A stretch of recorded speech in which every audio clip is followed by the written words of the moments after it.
quand il apprend le Coran, quand il fait la prière, je vous assure qu'il aura un amour du Coran, un amour de la prière, un amour de l'islam, un amour des maths ou du français, un amour de tout ce qu'il fait, il le fera avec amour parce qu'on lui a inculqué à respecter son travail et sa valeur. Si vous travaillez dans une entreprise et que votre travail n'est pas reconnu, n'est pas récompensé, qu'est-ce que vous faites? Tu dis, je ferai le strict minimum, je m'en fous du reste. Mais si on vous encourage et on vous récompense et on reconnaît votre travail, vous devenez un salarié modèle, vous devenez un employé qui est un moteur dans votre société. Alors la question qu'on peut se poser, c'est quels parents sommes-nous? Parce que il y a plusieurs types de parents. Nous, on pense que les parents sont pareils. Tout à l'heure, notre sœur nous a dit qu'il y avait plusieurs sortes de familles. Donc il y a plusieurs parents, il y a plusieurs familles. Donc se poser la question, quelle famille je suis? Quelle sorte de parent je suis? Et se poser aussi la question, comment ça marche un enfant? Comment ça marche un enfant? Comment ça fonctionne? Parce que notre enfant, c'est un cœur, un esprit, une psychologie, c'est un être. Et même mon approche islamique, mon approche et ma lecture de l'islam peuvent être peut-être une lecture, une approche négative ou positive. La règle d'or ici, c'est à chaque fois que nous focalisons sur les points positifs de notre enfant, les points négatifs finissent par diminuer, voire disparaître. Mais des fois, il y a des parents qui ne font qu'assister que sur les points négatifs, ce qui fait que les points positifs ne cessent de diminuer jusqu'à disparaître. Le prophète sallallahu alayhi wa sallam, c'est plus facile de voir ce qui est négatif autour de nous, en nous et dans les autres, que plutôt de voir ce qui est positif. Et si vous lisez la vie du prophète sallallahu alayhi wa sallam, elle est marquée par une pédagogie et une vision du monde et de la création qui est positif. Et j'aime bien toujours citer cette anecdote qui est arrivée à l'époque de Isa, de Jésus alayhi salam. Jésus alayhi salam est passé avec ses apôtres devant un cadavre, le cadavre d'un animal qui était en décomposition. L'odeur, il dégageait une mauvaise odeur et il avait une apparence que vous pouvez imaginer. Quand il est passé devant ce cadavre, les apôtres, les compagnons de Isa alayhi salam ont bouché leur nez et ont dit « Ah, quelle odeur !» Et Isa alayhi salam a fait un grand sourire, il a dit que ses dents sont blanches. Et ses compagnons, ils lui ont dit « Oh, Verbe de Dieu, pourquoi est-ce que tu dis ça ?»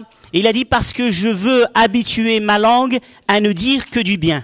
D'une situation, on peut voir le bien ou voir le mal, focaliser sur... Si nous, dans notre conjoint ou dans nos enfants, on essaye de voir que ce qui est positif et on le met en avant, d'accord?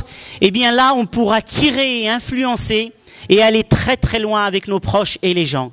Mais si on est nous-mêmes dans un processus négatif et on ne cherche à voir que ce qui ne va pas, ce qui ne marche pas, eh bien, ça pose problème. Et il y a même des musulmans qui comprennent le Coran négativement, la sunna du prophète sallallahu alayhi wa sallam négativement, qui ont une relation avec Dieu négative. Comment? Ce sont les gens qui sont négatifs parlent toujours de shaitan et très peu de Dieu. Ils parlent toujours et souvent de l'enfer, très peu du paradis. Parlent toujours des péchés, mais très peu des bonnes actions. Ou même leur langage les trahit. C'est-à-dire, souvent, on dit à nos enfants, Dieu va te punir.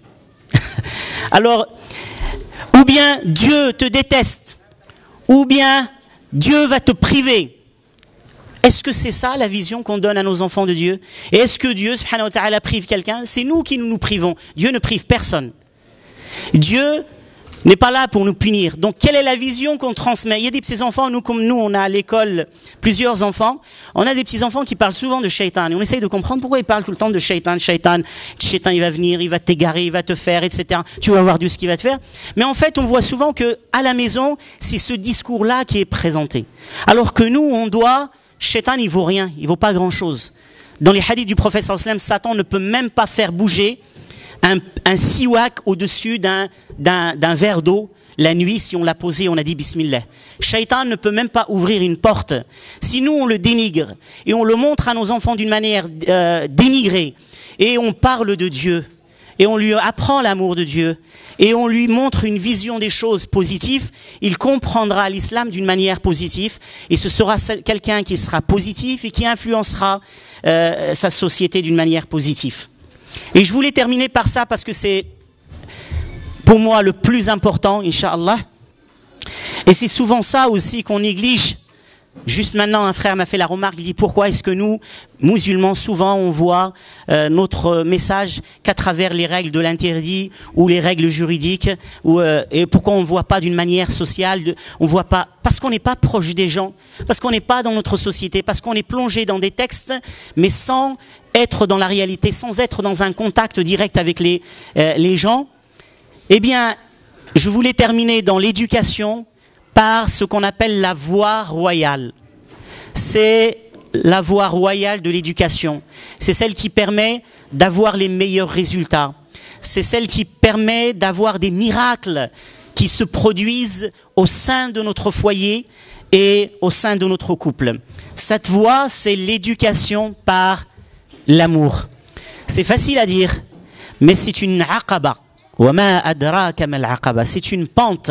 Et qui te dira ce que c'est que cette pente? C'est une pente raide. C'est-à-dire qu'il faut vraiment monter, retomber, monter, retomber, monter. C'est facile de dire que ça c'est interdit, ça c'est pas bien, il ne faut pas faire ça. Mais encore faut-il le transmettre et le dire avec amour.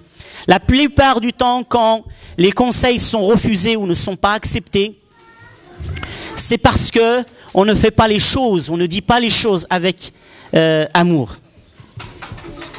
Et quand on dit amour, c'est pas n'importe quel amour. Parce qu'il y a plusieurs amours et il y a plusieurs types de parents. J'ai sauté un point que c'était de dire quel type de parents sommes-nous, quel genre de parents sommes-nous. Il y a des parents qui sont sur le modèle prophétique et il y a des parents qui sont qui ont une relation ou un amour narcissique avec leurs enfants. Qu'est-ce que ça veut dire? Ça veut dire qu'ils aiment leurs enfants pour eux-mêmes. Et qu'ils ont fait des enfants pour eux-mêmes. Et qu'ils éduquent les enfants pour eux-mêmes. Et cet amour-là n'est pas un amour prophétique, c'est un amour narcissique, c'est-à-dire que tourné sur soi, et là, cet amour, il fait plus de mal que de bien. Pour comprendre l'amour narcissique et l'amour prophétique, l'amour narcissique, un exemple, c'est l'amour qu'a prodigué Pharaon à Moussa quand il était enfant, puisque Pharaon a élevé Moussa dans son palais chez lui. Mais il l'a élevé d'une manière narcissique pour lui-même. Donc c'est pour ça que quand il a grandi, il a demandé des comptes à Moussa alayhi salam. Et les parents qui ont donné un amour narcissique à leurs enfants, ce sont toujours des parents qui sont dans un processus de demander des comptes, de poser la facture et de se lancer en guerre contre leurs enfants quand les enfants ne font pas ce que eux ils veulent. Parce qu'en fait leurs enfants ne sont qu'une projection d'eux-mêmes, c'est des esclaves pour eux en quelque sorte. Ils les aiment pas pour eux-mêmes et pour Dieu, ils les aiment pour eux. Et donc l'autre exemple c'est un hadith du prophète sallallahu alayhi wa sallam qui parle de Daoud alayhi salam, David, et Sulaiman. Sulaiman était un jeune enfant qui était le fils de Daoud alayhi salam, et Dieu lui avait donné le pouvoir de trancher et de juger d'une manière miraculeuse, c'est-à-dire inspirée par Dieu dans ses jugements. Deux femmes sont venues voir Daoud alayhi salam et toutes les deux se disputent un bébé. Une femme dit c'est mon bébé et l'autre elle dit c'est le mien. Et donc Daoud alayhi salam a tranché pour celle qui était plus âgée. Et quand ils sont sortis, Sulaiman qui les a rencontrés leur a dit qu'est-ce que mon père a dit. Lui ont dit il a tranché pour la personne la plus âgée, la maman la plus âgée. Et il a dit moi je vais juger autrement. Il a dit amenez-moi un sabre. Donc il leur a d'abord demandé à qui appartient cet enfant. Et chacune des deux mères a dit c'est le mien. Puis il a dit donc puisque toutes les deux vous le réclamez, eh bien, on va le trancher en deux. Chacune va prendre une partie de ce bébé. Et une des deux, la plus jeune, elle a fait « Non ». Et là, Sulayman lui a dit « Tu es sa mère. Tu es sa mère. » Et il a tranché pour la plus jeune. Pourquoi? Parce que la plus jeune, elle a fait comme ça. « Non, qu'elle le garde. C'est son fils, qu'elle le garde. » Ça veut dire quoi? Ça veut dire que la vraie mère ou les vrais parents qui aiment leurs enfants, ce sont des parents qui aiment leurs enfants pour Dieu et pour eux-mêmes et qui sont prêts à souffrir pour le bonheur et le bien-être de leur enfant. Alors que les parents narcissiques sont prêts à torturer et faire souffrir leurs enfants pour leur propre bonheur. C'est pour ça qu'on voit certains parents qui s'opposent au choix dans le mariage de leurs enfants, parce que c'est eux qui veulent choisir. Ou bien certains parents qui refusent à leur enfant de faire tel ou tel métier ou de faire telle ou telle chose, etc. Alors que le vrai amour, c'est de laisser partir son être aimé par amour pour lui. Ce n'est pas de le retenir pour soi.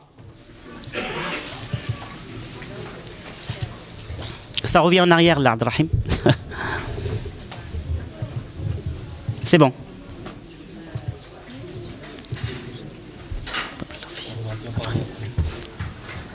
Alors, quand on a parlé d'amour, et c'est vrai, nous, musulmans, déjà on a une image à l'extérieur comme si l'amour n'existe pas dans notre islam ou dans notre éducation ou dans notre relation entre nous, parce qu'on doit le faire revivre.